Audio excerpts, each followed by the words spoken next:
And we are live for a new episode of the Electrek podcast. I am Fred Lambert, your host, and as usual, I'm joined by Seth Wimtrop, but this time coming us live from Topeka, Kansas. How you doing, Seth? Good. If you can see behind me, if you're watching, I am at the Electrek Formula Sun Grand Prix, which is currently going on. Here comes a car going by that looks like Appalachian State. I don't know if you can see that. A little bit. Yeah, so we're here covering the event, which is phenomenal. Like it's solar, it's batteries, it's students, all of the things we love about technology, pushing things forward. Tesla was here, Blue Origin's here, a couple solar companies, MathWorks, a bunch of other things. So really fun group of people, and you know, the competition goes all weekend. So if you're in the Topeka area, stop by and join us. Yes, we have also an article. Seth posted an article on this earlier this week, or actually yesterday, I think, or the day before, where you can see a bunch of these cool vehicles that these students teams are coming up with. So you can jump on Electrek right now, and you can take a look. Like here's the whole group together here. Looks like quite a fun event. Before we jump into the news this week, I want to thank our sponsor, PSNY. For July only, save up to $500 on PSNY e-bikes, including the newest model, the Avenue. You can find a store in the show note right now by clicking either of these links right here. And we're going to have a little bit more to say about them later on the show, so stay tuned for that. But let's jump into the news this week. We're going to start with a quick overview. As you can see here, there's a lot of these articles here. So we're going to go through pretty fast because this is all about the NACS takeover, basically. We've been updating you every week on what's happening with the quite a transformative moment in the EV industry in the North American market, which is NACS kind of almost undoubtedly now becoming the standard. So a few key things that happened this week. While Volvo and Polestar, which basically the same thing at this point, are joining up officially.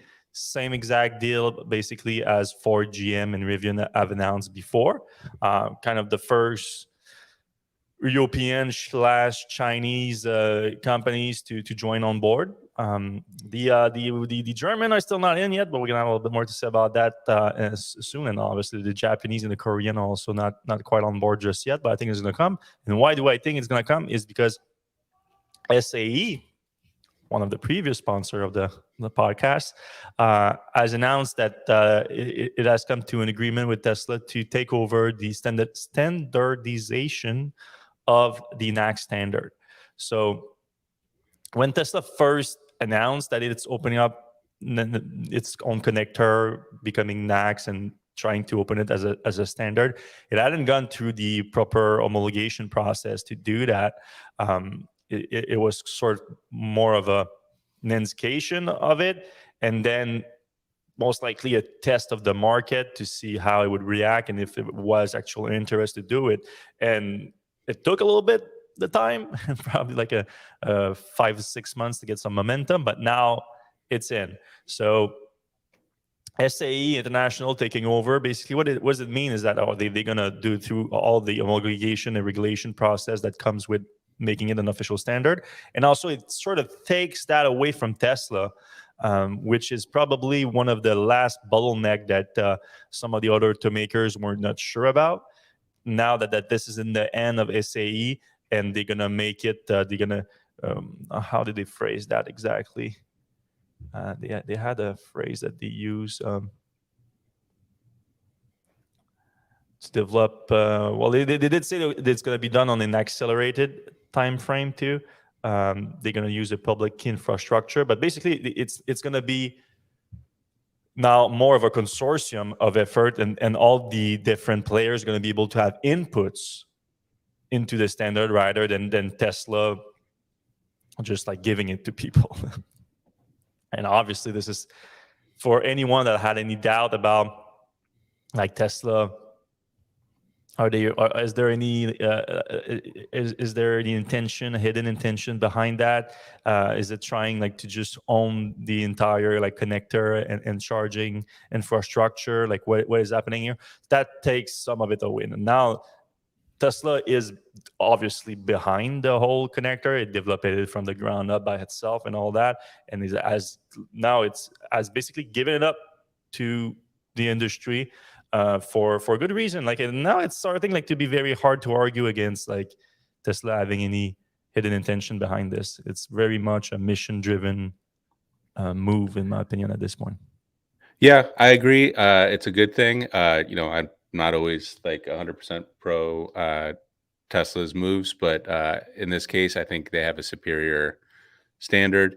I will say though, however, this, even if it's open, even if it's, everybody has input, on day one, Tesla is way out in front of everybody else with like, manufacturing the NACS connectors, manufacturing receptacles, everything else. Like they're, 10 years ahead of everybody else, or infinitely ahead of everybody else, because nobody else has even Pretty much started. 10, 11 years ahead. Right. So it's not, I mean, it does seem altruistic in a lot of ways, but it also doesn't really put Tesla in a bad position per se. Correct. Yeah, that's they're fair. in a great situation now. They're going to have more charging stations available to Tesla owners eventually, which, obviously it goes both ways. And, they're not going to have to build, in a couple years, like in 4 or 5 years, nobody's going to have to build adapters because everything's going to be NACS. So yeah, the adapter market is basically going to max out at some point, where everyone that needs one or wants one's going to have one, and then with every new car coming on the North American market as a NACS connector, it won't be it won't be written anymore, and it's going to be a way smoother market in North America. Like right now, you still have Shademo, you have you have the CCS obviously, and you have Tesla, and the CCS was seen as the standard, but Tesla was the biggest one with the NACS in terms of volume. So it was very weird, very not homogenic North American market. It won't be just yet for the reason we just discussed with the adapters and whatnot, but 2025 onward, it's a done deal. So that's going to be way better. A few other quick NACS news this week. So Volkswagen, even though they didn't jump on board completely, they did confirm that they are in talks with Tesla. So that's something that we've been discussing over the last few weeks, that these stories have been unveiling, is that Tesla is still right now, because big part of this move is not just that it is a better standard and better connector. It's access to the supercharger network is a big part of this whole thing. So that is still Tesla's for a good reason. They paid for the whole thing. They deployed the whole thing. right. So having that access is a big selling point for Tesla, and now for everyone getting on board on NACS. Like this is a carrot that Tesla is dangling over all these other automakers, and so Tesla needs a deal. The automakers needs a deal to do that. They need a deal, especially for the adapter, because they don't want to say, "Hey, we're jumping on NACS." All our vehicles starting in 2025 are going to have NACS. It creates, like we talked about, the Osborne effect for every sales before that. So they all need to have this deal with Tesla ahead of time, which is obviously a good thing for Tesla at the same time, or at least supercharger revenue-wise.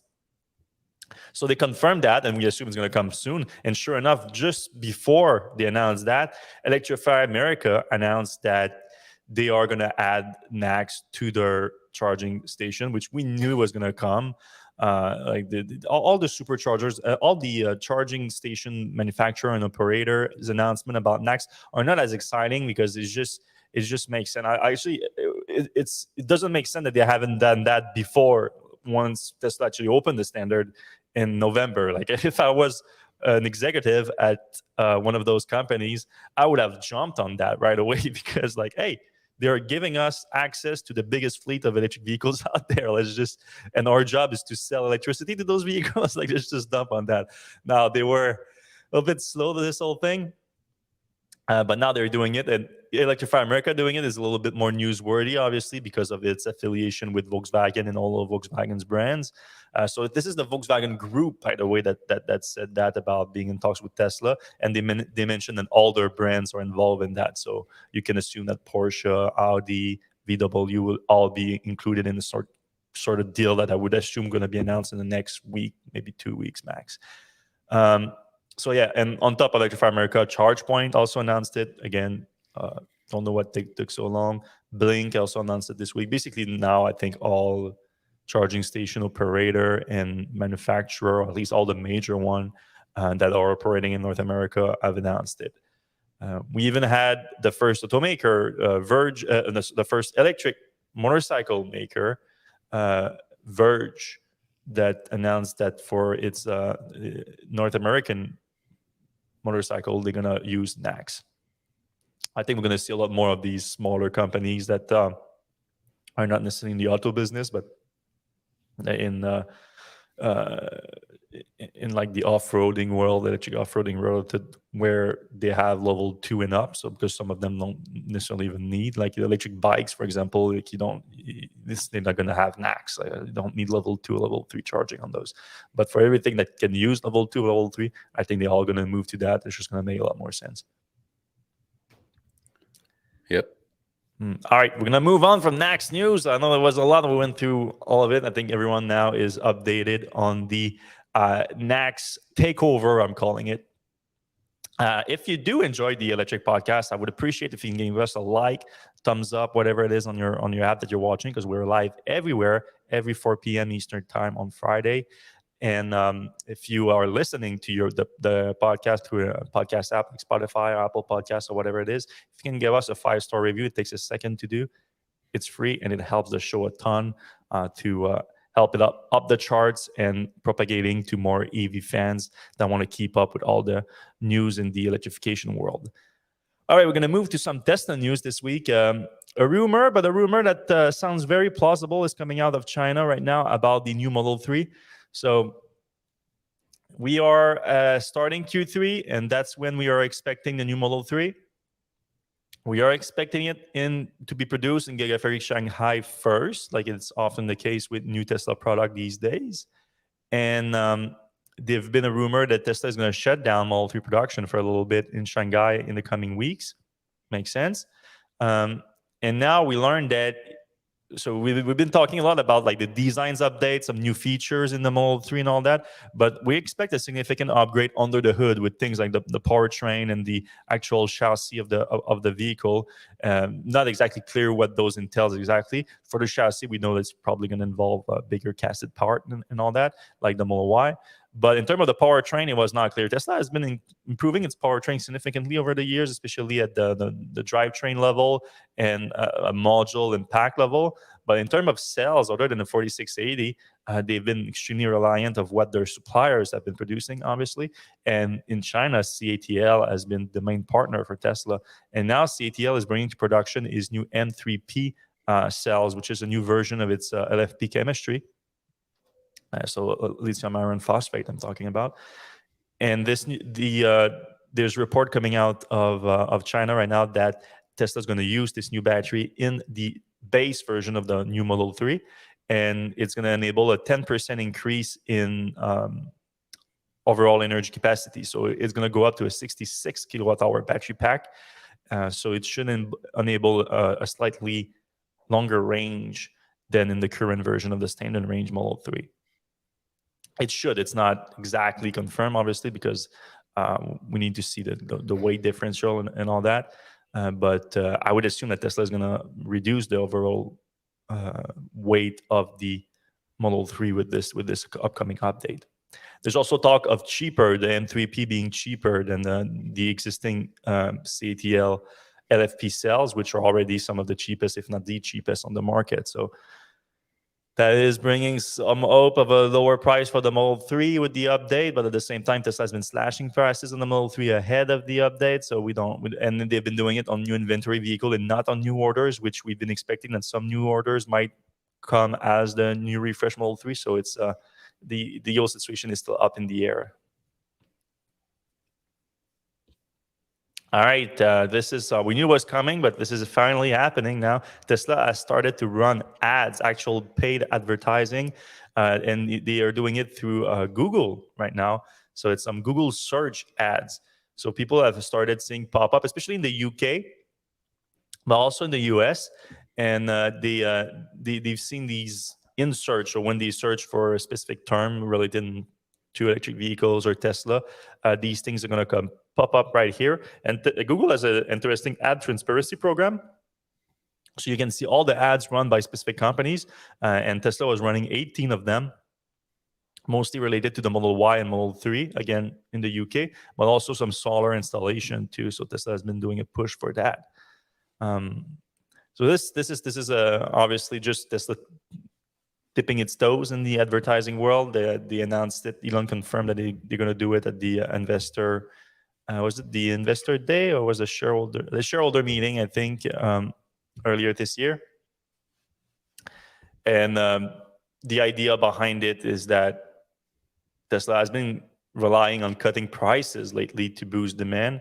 There is an argument to be made that efficient advertising could cost less than those price cuts, because a lot of people were just not aware of accessibility to Tesla vehicles in terms of pricing, especially in this world right now where the average new car sell price is so high anyway that a Tesla vehicle is not that expensive. It's not as expensive as it used to be. With combining the inflation and the price cuts together, you end up at a sweet spot for Tesla. That so if people become more aware of that, you could increase the market. But this is not really, I think, what most people were expecting in terms of ads. Like, this is very simple, like search ads. Like, you can literally see them on the screen right now if you're watching. It's nothing impressive. I think people were expecting some like TV commercial style things, maybe some banner ads on website that include some nice graphics or whatnot. What do you think, Seth? Yeah, they're definitely dipping the toes in slow here. Or, maybe this is just the quickest they can get something up. And then, the bigger TV ads will have to come later after some production value and stuff like that. I don't know. It doesn't seem like Elon's a big fan of ads unless it has to do with Twitter. So unless someone pay him to run them on Twitter, is that what you're right. saying? Yeah, and people had said previously that, like, hey, here's a good way for Elon to get money from his cash volcano of Tesla to or to Twitter, and just buy $10 billion worth of ads. Have Tesla buy $10 billion of ads on Twitter, and that's transferring the money over. But he's not done that yet. I don't think that would be a good first place to start. If that's a concern at all. No. Obviously, the best place to start is Electrek. I don't know why we're not running Tesla ads just yet. Everyone is just the most self-serving place thing possible. Everybody's already got their Tesla, or won't ever have a Tesla. Yeah. But it's interesting nonetheless. We're going to keep an eye on that because, I mean, either way, like, obviously I'm joking about Tesla running ads on Electrek. I don't think that's going to happen, but it's good for us anyway because it increases the competitiveness of the advertising market for electric vehicle, which obviously we're involved in indirectly because most of our ads are through through Google AdSense, like they just mentioned. So we don't have any power actually on what shows up, creating kind of a firewall between the two. All right, this one is interesting here. It's not that big interesting, but I had to post it because it looks like the story is going viral right now. It's hilarious. You can still hear me, right? Yeah. Okay. Just a little bit of a lag here for some reason, but the story should be running. So we've been talking about this for a little bit now, where Tesla basically cancel all Model S and X orders in right-hand drive markets. Even stop taking new orders altogether for the Model S and X in some specific right-hand drive market, the smaller ones like Thailand, Australia, Singapore. In the UK, which is obviously the biggest right-hand drive market. Japan might be bigger. Yeah, maybe Japan or UK, like they're pretty big. I think for Tesla, UK is much bigger, though. Obviously, Tesla has never made big stride in Japan, which is they love their domestic brands there. But UK was a big deal because a lot of them were waiting for their new orders since the refresh 2 years ago. So they had their order in for years, and now Tesla just canceled them. And they're like, but in the UK, instead of just not offering new Model S and X at all, they started offering left-hand drive Model S to those NX to those buyers. So some of them took Tesla up on that offer, and they started delivery this week. And what we learned this week is that Tesla has included a product to cancel out the fact that they have a left-hand drive rather than a right-hand drive. And that product is called the Reacher. And this what we're seeing here right now. It is a grabbing stick, I'm calling it. I don't know if there's an actual word for this, but you see a lot of disabled people with handicaps that are using those to reach distances with it, because there's like a claw at the end to grab it. In this case, I assume that Tesla meant it for people to especially to reach anything that is on the passenger window and that normally should be on the driver's side. So you can think about things like parking tickets, parking receipts, drive-thrus. If you're going through a drive-thrus and you grab your coffee and you just use your little claw and grab Yeah, it. good luck with that. Yeah, good thing that Tesla seats are easy to clean. So yeah, it's pretty hilarious because like Tesla is like, all right, well, we just cancel all your orders and we force you to if you want. People took offense on me putting forcing in that headline, but I mean they are forcing you to get a left-hand drive if you want to have a Model S and X like you, or obviously you can cancel, you can not buy it altogether. But if you want a Model S and X, you're forced to get a left-hand drive right now. That's a fact. But Tesla is like, it's okay. We give you the Reacher instead. The Reacher. The Reacher, game-changing product from Tesla right here. At the bottom, there's that original tweet, and it shows that guy actually like using that for on the left, the top left picture, I think, is him reaching for like the keys to open a building or something. Oh yeah, you can't open direct in Twitter anymore. Yeah, there you go. But yeah, he's got like his keys, and he has to open a garage door or something with that. It's pretty ridiculous. But at the same time, it is a crappy solution to a obvious problem. Yeah. And it's obviously cheaper than building left-hand drive cars.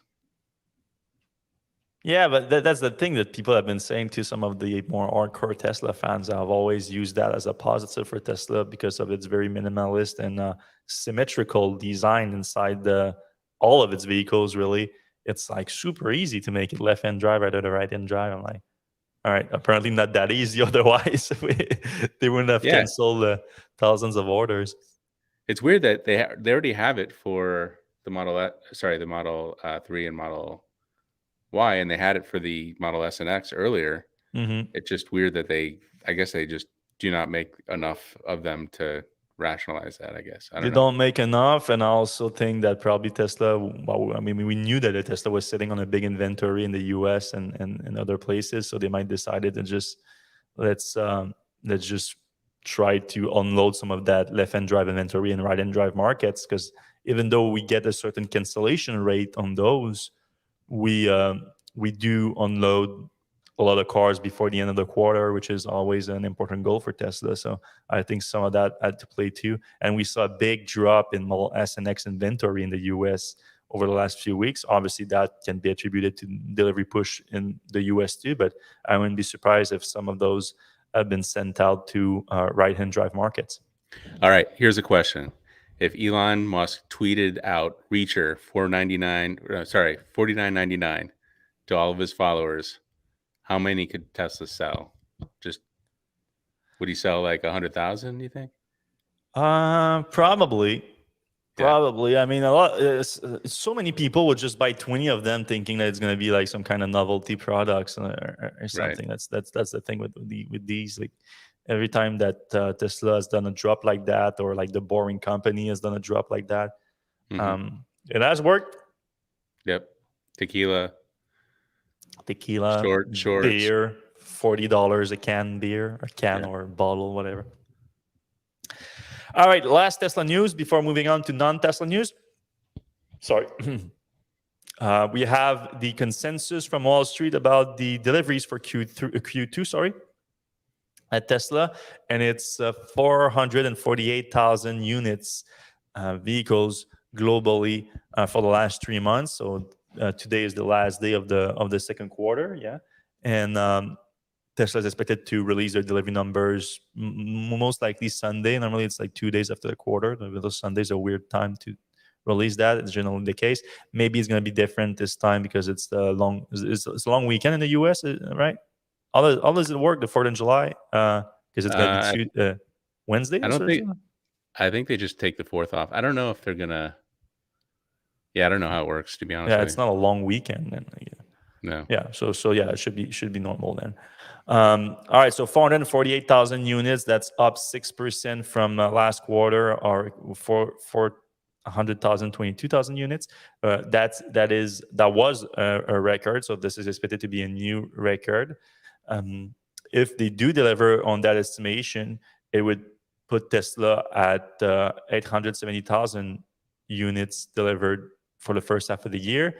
The goal for the year has been 1.8 million. So Tesla would need to deliver an average of 500,000 units for the next 2 quarters in order to get there, which seemed very much achievable. Obviously, the discounts have been helpful in the U.S. Also, the new tax credit has been very helpful this year. So we need to see that going for Tesla. But there's a new Model 3 happening that could revive a little bit the vehicle program that's been outshined by the Model Y over the last few months. So a lot of things are possible. But in terms of deliveries, is one thing. The market is going to be looking closer to Tesla's gross margin, how they are affected by those price cuts. So that's going to be interesting, but that's going to be in another few weeks when Tesla gets closer to releasing their earnings. All right, before we jump into the other news of the week, a lot of GM news this week we're going to get into. Let's talk a little bit more about our sponsor, the e-bike maker Pedego. All right. This week's episode is sponsored by Pedego Electric Bikes, America's #1 electric bike retailer. Pedego believes in making e-bikes easy to use and incredibly fun to ride. That's why they offer an extensive selection of over 20 e-bike models, each with endless customization options. No matter your style or preferences, Pedego has the perfect bike for you. That includes the company's newest model, designed with a classic European look paired with modern features.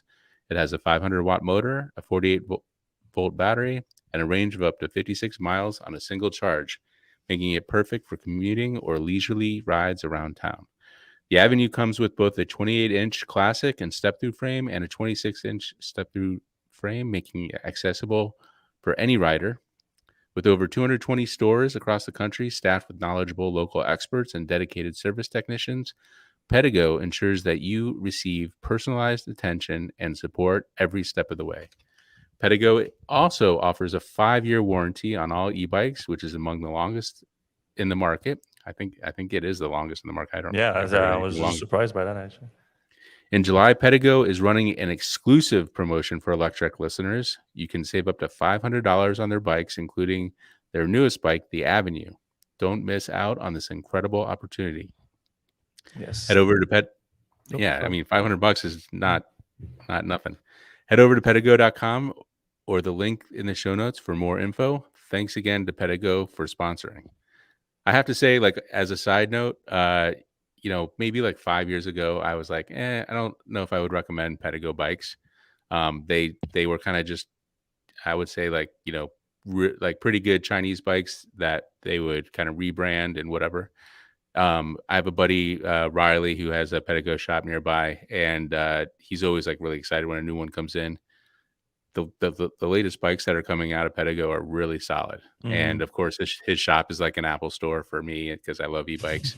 So if you know a Pedego shop around, go check it out. They've really improved, and the bikes are amazing. And if you don't have an e-bike for the summer, like, what are you doing? Like, you need an e-bike for the summer. It's so much fun. It's so get much your life fun. together. Come on. Yeah. It's just, even if you don't like biking, like you're gonna like biking for it because it eliminates the not fun part of it. Because like, you don't kill yourself on a hill or something. You you feel like a superhero when you're on a hill. So you're just like, ooh, if you have like a smooth torque sensoring on it, it's just so fun. All right, we have a bunch of GM news to discuss right now, starting with the Chevy Blazer, which we haven't been discussing that much. It's kind of been being overshined by the upcoming Equinox EV. It's a little bit more expensive. It's a little bit sportier SUV, but it's in production right now. The first, they call it sellable, so the first unit that can be delivered to customers have come out the production line, and they've been celebrating there at the Ramos Arizpe plant in Mexico, where it's being produced. And now it's expected to hit the dealerships fairly soon. And just a little quick note on the 2LT model, expected to start at $47,595 with up to 293 miles of range. And then you also have the little bit higher end RS model that has 320 miles of range, but starts at around $52,000.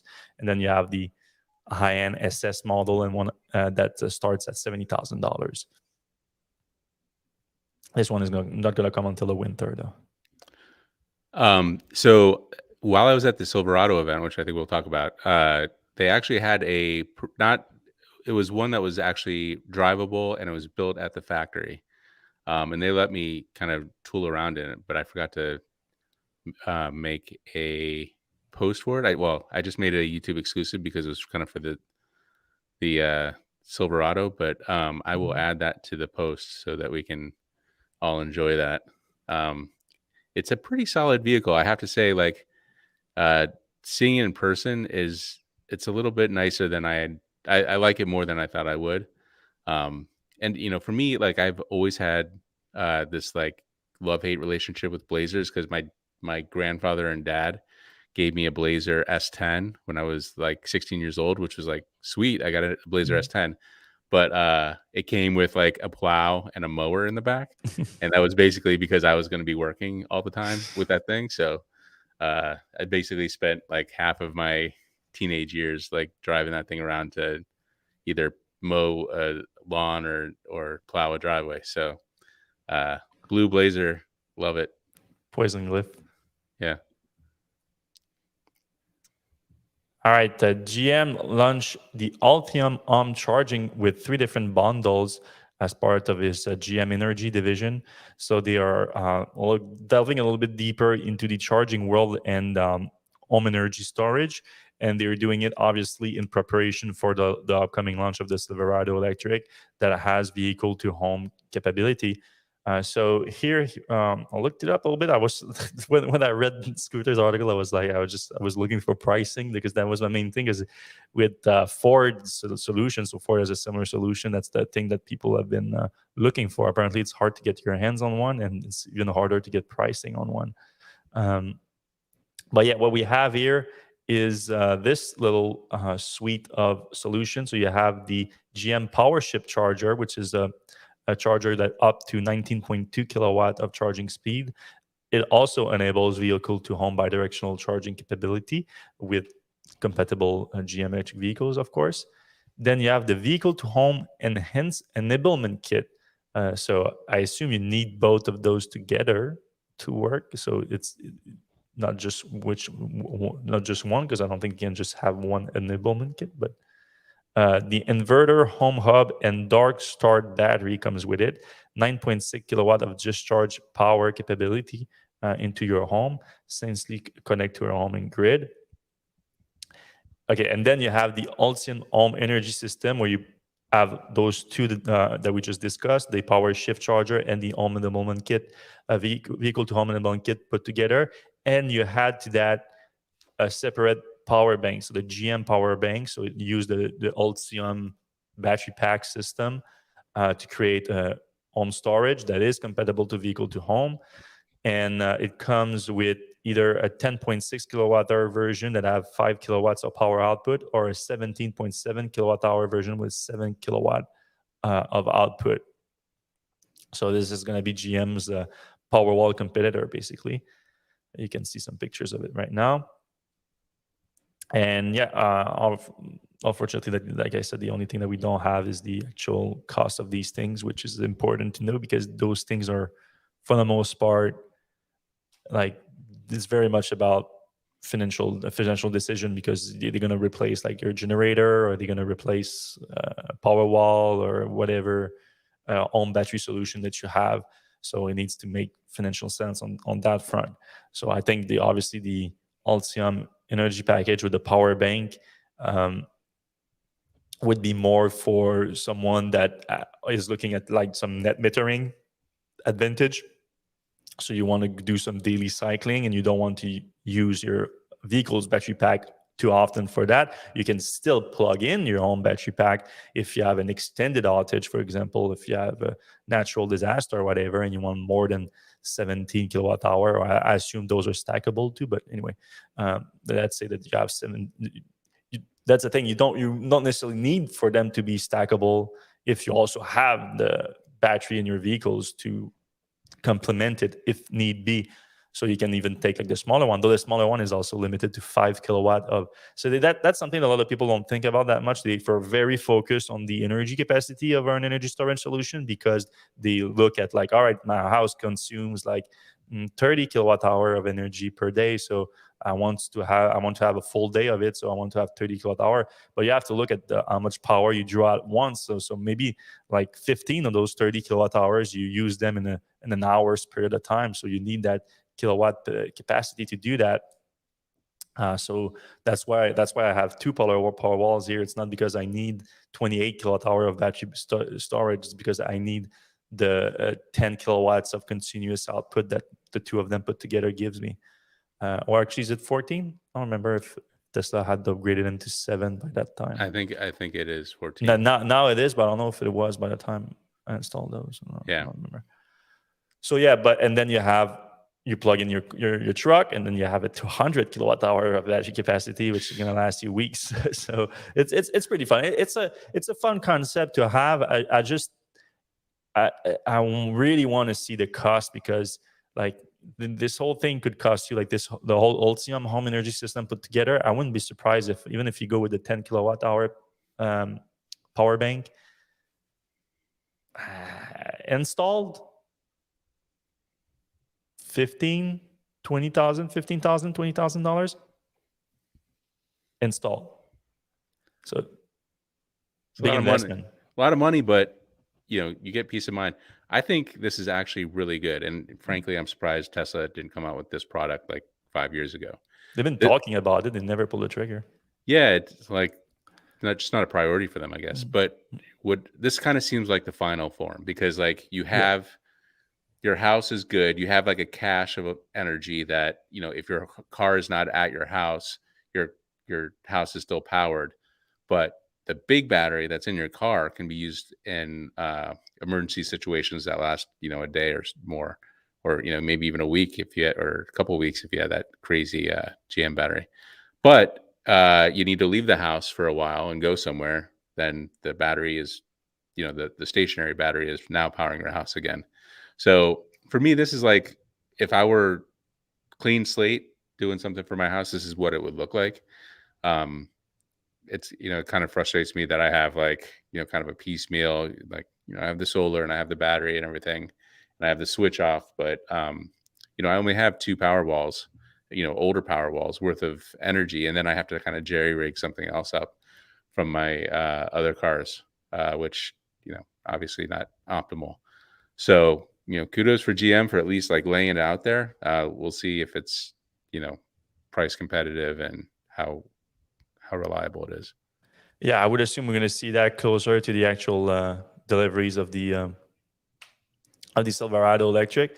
But at the same time, they were targeting the end of the year with the RST, and I feel like this was going to be around the same time. Yeah, but at the same time, when the Lightning came out, and we haven't seen that pricing either. So we'll see. It's a big installation thing. So it's like that's why I don't understand Tesla not taking advantage of it, because Tesla already has solar installers and electrician and all that doing the work for the energy division. So at least in the markets where those are available, it would make so much sense for Tesla to do that, even if it's just for like knowledge, like just to get some experience with it and see how customers actually use it.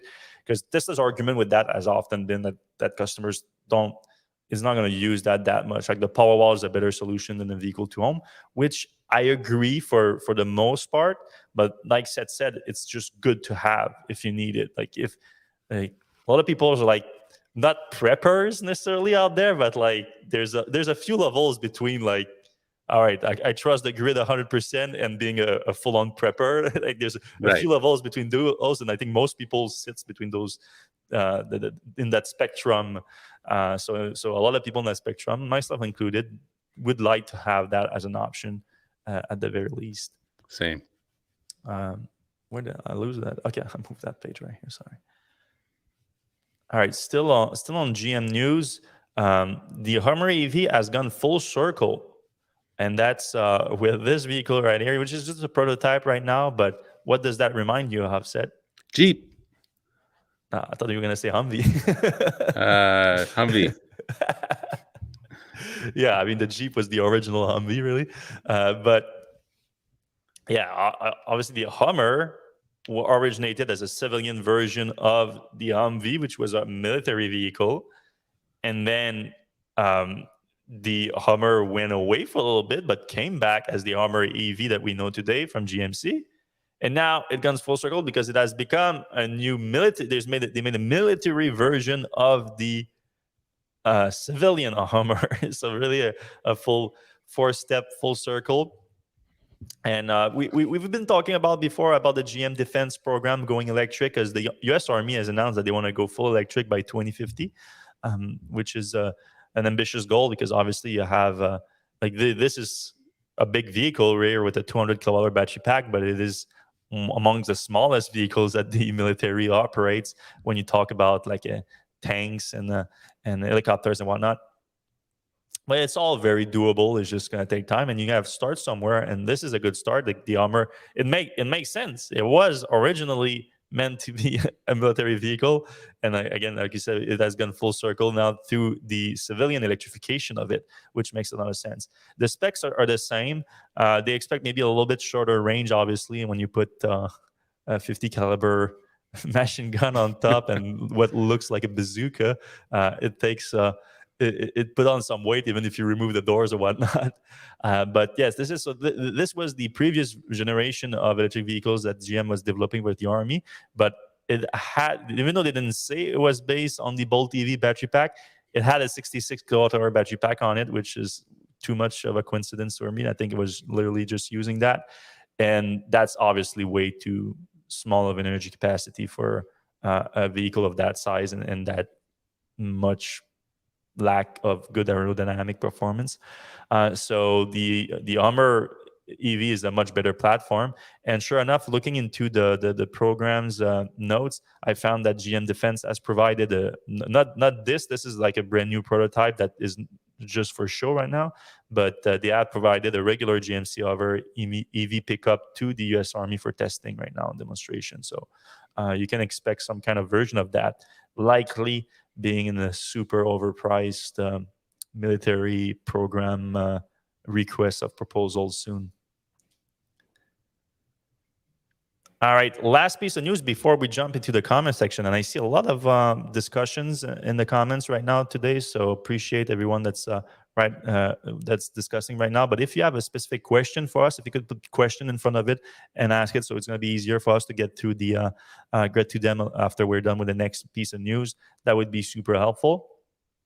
Or if you have any other subjects you want us to discuss in the EV world today, you can put them in the comment section right now too. We're going to get to them in just a few minutes after we talk about this. So I spent most of but not this week, but since most of my time working in Electrek since the fire at Nikola last week was spent on this story here. I spent a lot of time talking to a lot of different people, trying to figure out what happened. And a lot of people that reached out to me after my article just because of general skepticism that was in my article originally, from Nikola claiming that foul play was involved in this fire that they had last week at their facility in Phoenix, where 5 trucks caught on fire. There was foul play, but there hasn't been any evidence released. They claim foul play, but there was not any evidence released so far. Now we found another potential cause of the fire. I cannot say it is the cause because, like, I don't know. I don't have the trucks like that, and the analysis of the fire is still closely guarded. They haven't released anything yet, but I was able to confirm that Nikola had a major battery defect in the battery module that Romeo was making for that truck. So talking to a bunch of insiders and actually reviewing the actual report about this incident confirmed that when Romeo was producing the battery pack for the battery modules, I should say, for the Tre Nikola truck, a quality assurance guy on the production line, and this Nikola's PR team here has tried very hard to shut down the article, and their main argument was this here. So Romeo was producing 2 battery modules for the Nikola Tre, the Hermes, and the Legion. The Legion is the one that ended up in the production version of the truck. There's a bunch of difference. The actual architecture of the pack itself of the module is they are extremely similar, but they change a few things to be able to have potting inside the module for the Legion, and they also change the cells, but it's the same form factors and whatnot. And the problem is they produced this report on the Hermes battery modules, which didn't make it to the production version. It was only in the early alpha. Then they switched to the Legion. So Nikola is like, it's the Legion. The Legion is fine in its truck. But I talked to 2 sources that worked on this specific, on both the Hermes and Legion modules, and they said that this problem was first identified on the Legion battery module. This report was produced with the Hermes for one reason, because the Hermes is unpotted, like I said, the Legion is. So there's a bunch of potting all over the cells, which hides the connection of the cells, because the problem here that they found is this here. So the laser welding that connects the cells to the battery modules would sometimes puncture the cell. And if you know anything about battery packs and battery cells, you do not want to puncture a battery cell. It's really bad news. And what they found is that it creates this imbalance in the battery modules. And over time, this imbalance, the delta of the imbalance just increases. And that can create a lot of problems in the battery pack, even thermal events, according to many battery experts. So, all right, so they detected that. And like what I've seen here on the report, they detected it March 28th. Again, from my sources, it was detected on the Legion battery pack, the battery pack that Nikola uses, a battery module that Nikola uses in the Tre. Nikola, when they talked to me about it, they says if this made it to a truck, it made it to like early alpha prototype trucks. However, I have it on this right here that says that was detected on March 28th. They announced that the Tre entered production on March 21st. So they didn't even detect the problem by the time that the truck was already being produced in production. So that made no sense. And not only that, this report, as you can see, was produced in June. That where they found they detected the discharge problem from the pack.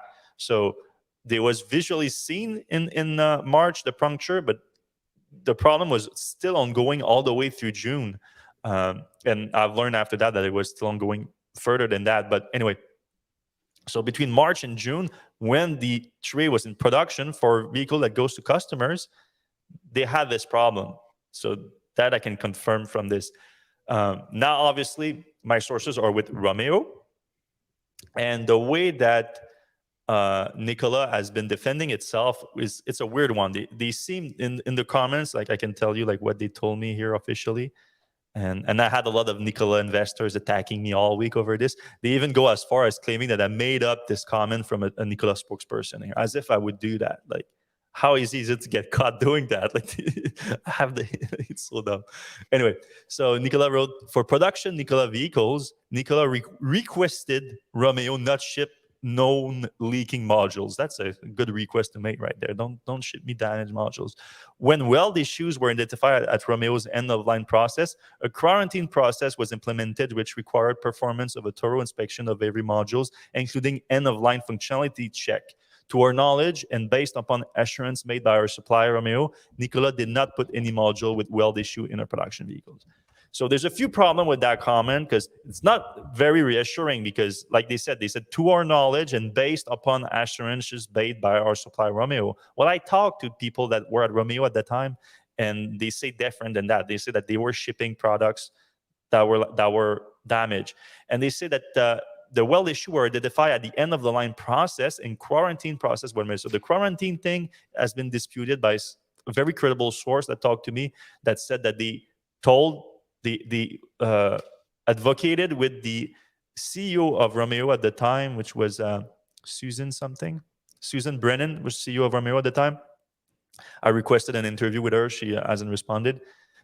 So the engineering team said we should shut it down, and she said no, we'll try to fix the problem in parallel with production. And so that means that production was ongoing. So that challenged the quarantine claim. And not only that, they said a thorough inspection on every module, including end-of-the-line functionality check. So at the end of the line, there's potting on that Legion battery modules that they're talking about. So that potting hides the connection of the cells. So the corrosion would happen within 2 cycles and sometimes. So that's quick.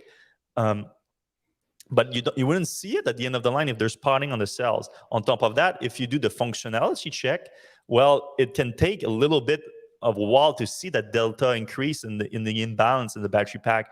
So there's a very good chance that the quality assurance process from Nikola and Romeo, and like I said, it looks like they're putting the blame on Romeo here, to our knowledge, and based upon assurance made by our supplier Romeo. The weird thing here is that Nikola owns Romeo. It's their company now. They bought it last year, so it's our supplier the way they say it. But like, it's literally, when you say "our," you mean like we own that supplier. So if they put the blame on them, it's not exactly a great look either. So we know for a fact that this has been a major problem. I know that people quit at Romeo over this issue, and very qualified people, some like people that have been around the industry in terms of battery pack production. And then at the same time, so these fires happen. So again, I cannot put the blame exactly on the fire. I can just talk about the timing, and these can lead to thermal event, these kind of problem. And then you add to that the fact that Nikola recently stopped production of the Tre battery electric vehicle. They claimed it was for demand issue, like there was not enough demand for it, and that there's more demand for their fuel cell vehicles, but that's another thing. So that also looks bad. Look, even if that's not the source of the fire, this looks like a major problem. And more than anything, talking to Nikola about it, the way that they responded to me, and they seem like completely like lost in this issue, and the way that the people that I talked to that worked at Romeo and Nikola involved around this, it looks like a big old mess, really. Big old mess. You know what doesn't look good in all this this week, Seth? What's that? Because I didn't put the story in there because I think like it's a kind of a duh story, but Lordstown also went bankrupt this week. And who invested, or at least tried to invest in both Lordstown and Nikola? Mary Barra. Yeah, GM. Yeah. So and there are two, the dead touch of Mary Barra and GM. The question is, does GM,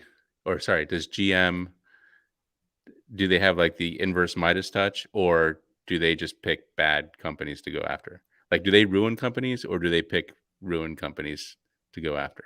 Yeah, I mean, I think it's the latter, but probably. But at the same time, it's just it comes more of from a place of like they felt like they were falling behind on electric vehicles, especially around that time where like this shift to the Ultium platform created some kind of gap where the combination of the shift to the Ultium platform and the Chevy Bolt recall created this gap where GM was like nowhere in EV for a while, even though they were all in, and I believe them, they were all in because they are making a huge investment on the Ultium platform and everything, and I think there's going to be great vehicles coming out of that. Obviously, we just talked about a few, but it created this gap where they're like, we need we need to be a way to have some skin in this EV game, and they somehow pick the worst possible companies with large stuff. They managed to whistle the way out of those at the right time, though. It's just so you could see the urgency in this, because normally you do your due diligence and you wouldn't do those moves, like a lot of Nikola investors should have done probably, but. Now they were like, they did the move and they did the due diligence after, and they're like, okay, we're out of here. And I guess it's good they left themselves enough, contract out space so that they could get out of it. Yeah, well, I think in the case of Nikola, though, I think it was a lot on Nikola's side too. That the Trevor thing happened too. I don't know if there was a clause of kind of like, oh, if you guys have a fraudster for a founder, we can get out. But also at the same time, like that. The whole Trevor thing going down created such a nightmare of the company that they had to cut a lot of programs of the company, and the Badger, which was the project that they had with GM, was one of them. But I want to keep emphasizing one thing about Nikola for people, because my God, the emails and the comments I've received this week from Nikola investors telling me that I'm the devil for reporting on this, even though like I'm like solid on the facts. Like the only thing that you can argue with me here is the headline, but I still back myself up legally here by saying may have cause. I'm not saying it caused. It may have cause. I think it's probably a most likely cause right now. But yeah, I don't know that. I just know about the problem. I don't know that it caused it, because I don't have a team looking into those trucks right now, unfortunately, which is literally impossible for us to do. But one thing that I've found is that a lot of Tesla Nikola investors are missing is that Nikola doesn't have like core EV competency, or hydrogen competency for that matter. Like Bosch is doing their Bosch and GM was doing their hydrogen system powertrain, and Romeo was doing the battery modules. Now they bought him, so yeah, now they got some of that battery modules engineering capacity and design from Romeo. But that's what it gives you. That's what Romeo gives you right now. So you can see that they don't have kind of like a strong powertrain level engineering and design capability right now. And I would add to that, like, quality insurance. Like the fact, even if you can blame everything on Romeo, they should have had something on the Nikola side to catch that and not put that in trucks, because that's obviously a giant safety issue. And I want to reiterate this, like everyone I've talked to regarding this project, this reporting, and myself included, the goal here is safety. Like I don't think that myself, I don't have a short position on Nikola, and as far as I know, anyone involved in this reporting doesn't have a short position on Nikola. And the goal of getting this out there is to make sure that there's safety in using batteries for electric vehicle, because that's going to be crucial in the electrification process of the transportation system. Because that's one of those things that some Nikola investors talked to me about. They said that, oh, this thing was known since March or June last year. How come it didn't come out until now, a year later? Like they should have said something before that. I'm like, first of all, they tried to internally for months. Like I said, the CEO shut it down, and the fires happen, and they're like, oh, we don't want more of that. They don't want no one involved wants that on their conscience. So some people started coming out of the woodwork and like, hey, this is a real problem that needs to be looked at more, because there are still about 30 trucks sitting in that parking lot there that could potentially have this problem. We don't know.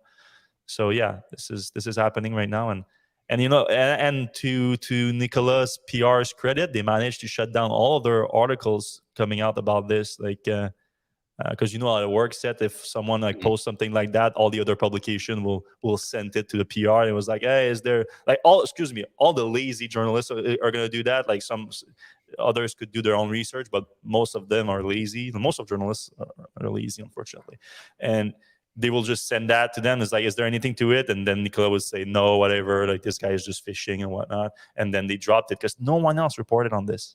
No one else, just Electrek has it. Yeah. It's crazy. All right. Let's move on to questions. Yes, sir. All right.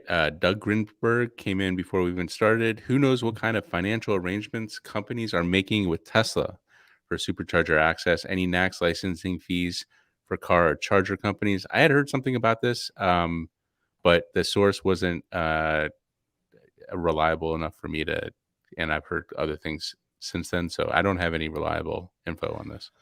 I don't have any insider info either. My assumption is that no licensing fee, no financial agreements, none of that is in play. I think in order to get things moving, I think Tesla had to just let it open everything up with no licensing fee and just let it go. And in the back end, Tesla is gonna get its money from people using more electric vehicle using the supercharger network. I think that's it. Yeah, I think Tesla's going to be a monster of charging now. Like, yeah, not just their cars, but other people's as well. Exactly. All right, Daniel Hayes, since we were able to charge the Rivian on Magic Dock, I wonder how long it will take for an adapter that is available for NACS. Yeah, it shouldn't take too long. They can probably just rip out a Magic Dock thing and give it to people, but they have to test it, manufacture it, get it, UL listed, all the other stuff. So maybe not as quick as we'd like. And at the same time, it seems like Tesla has stopped its Magic Dock deployment at 7 stations. So in the short term, it's not going to be any better for charging Rivians, unfortunately. Yeah, they're talking about spring 2024, first half of 2024. It's a bit late. I don't know what's the holdup.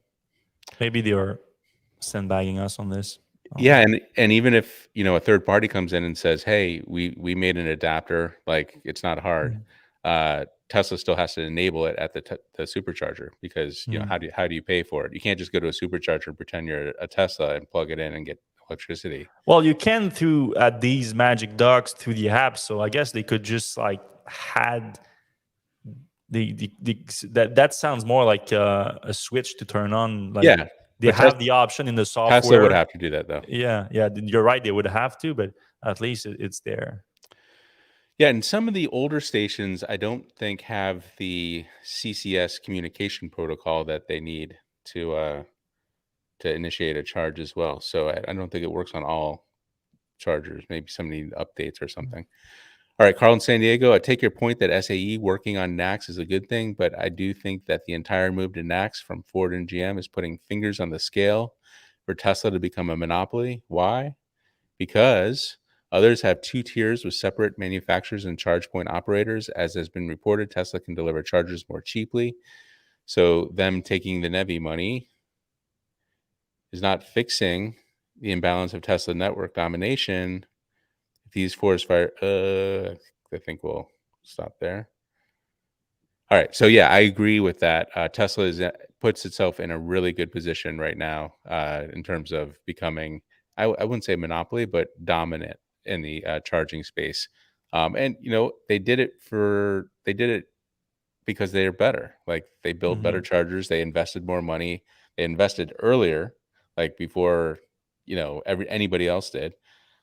So like, I don't feel bad for everybody else because But even that, like, I think that's not even the right question. I think the right question is, would the other charging station operator be better off without NACS? I think that's the only question that matters. I mean, from a isolation standpoint, maybe, because they have a monopoly over the non-Tesla vehicles like they have now. Like, why does even Electrify America exist if its only existence is because like Dieselgate. Well, I mean, that's why it was funded, but like nobody would use Electrify America if Tesla's worked on all chargers already. So I mean, I have to ask myself, like, if I'm Volkswagen and I know what I have with Electrify America, like, do I shut it down? Like, they might. I don't know.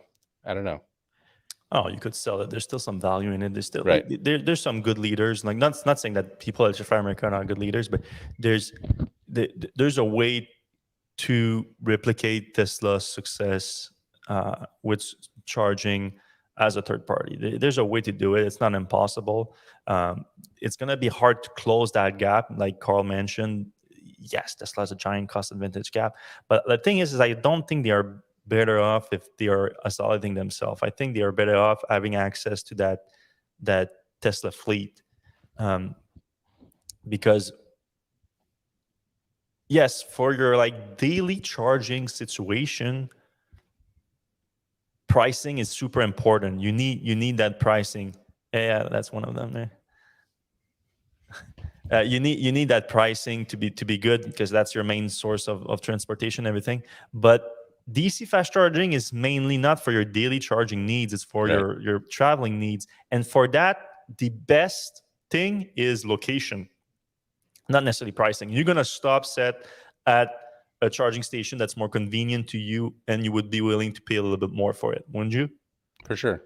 So there's a way that you can close the gap like that with just putting the right station in the right place. And obviously long term you want to have a control over your costs. There's no doubt about it, but I think there's a way.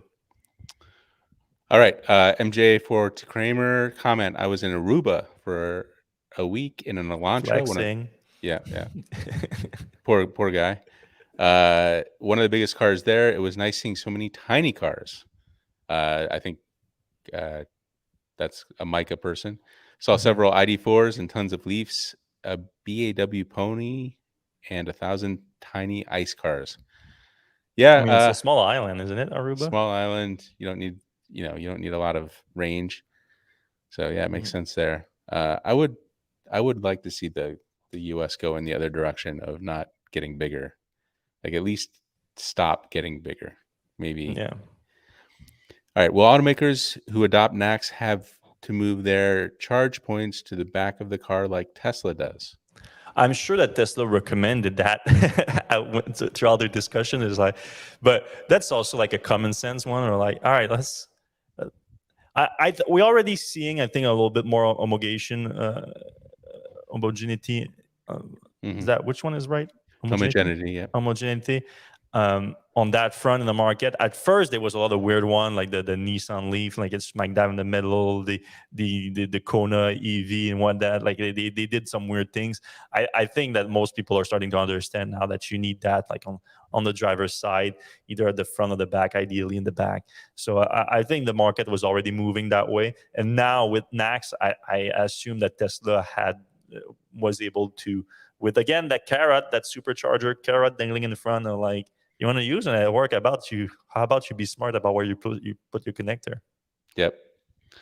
All right, Carl San Diego is back. Question: have you asked any manufacturers if an existing CCS car will need two different adapters for NACS, one for AC and one for DC?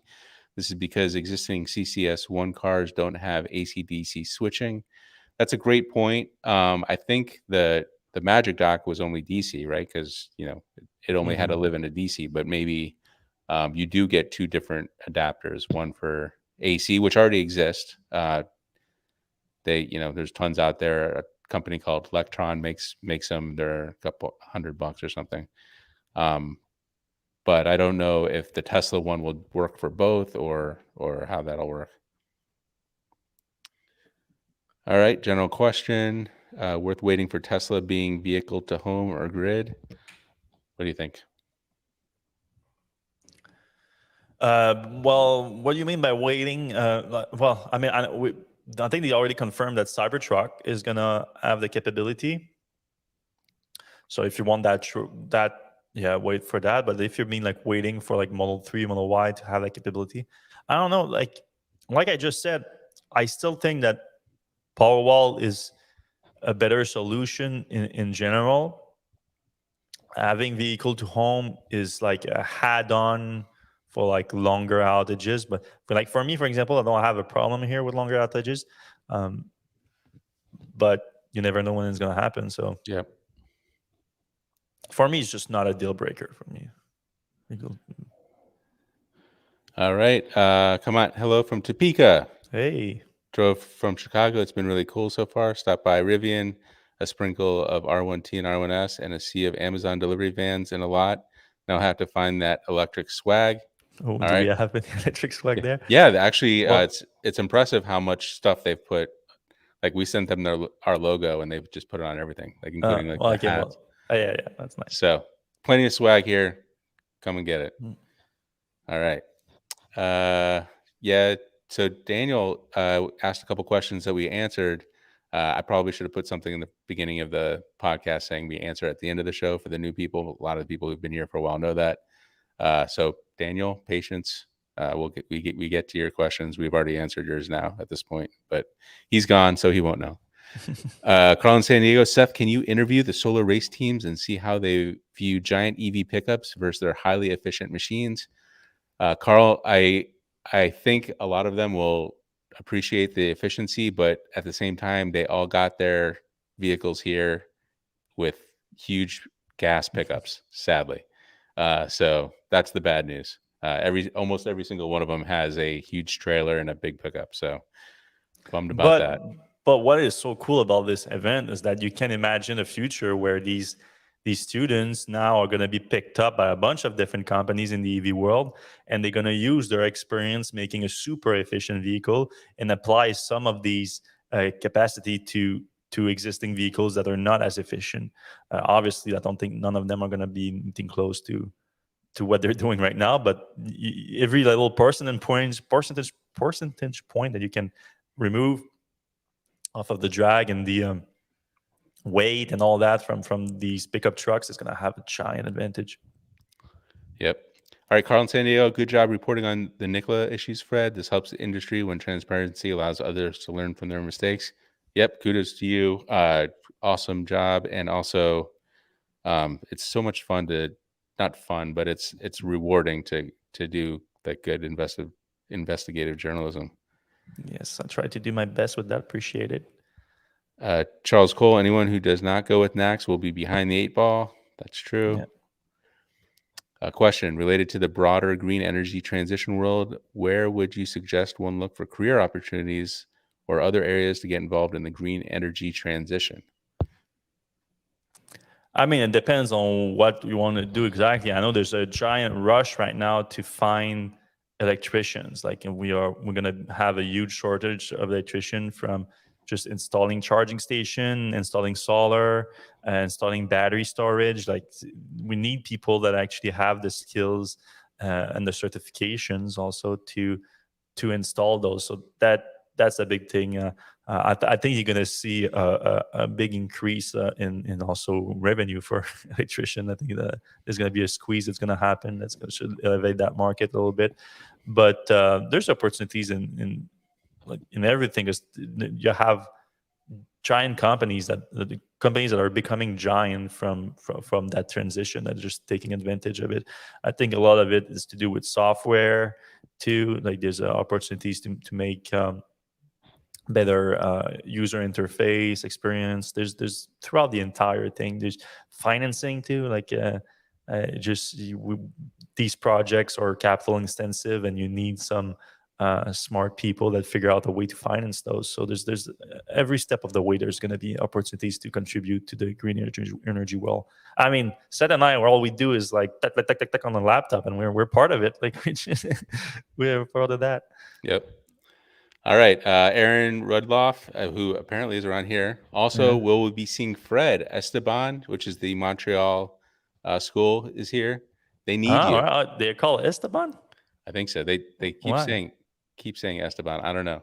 It's the Polytechnique, the Montreal Polytechnique. But yeah, and they're very like rah loud. And they also have, like, I think one of the fastest cars. We had the drag strip yesterday. Oh, good. Well, I gave them a few $100, so like nice. my money is on that team.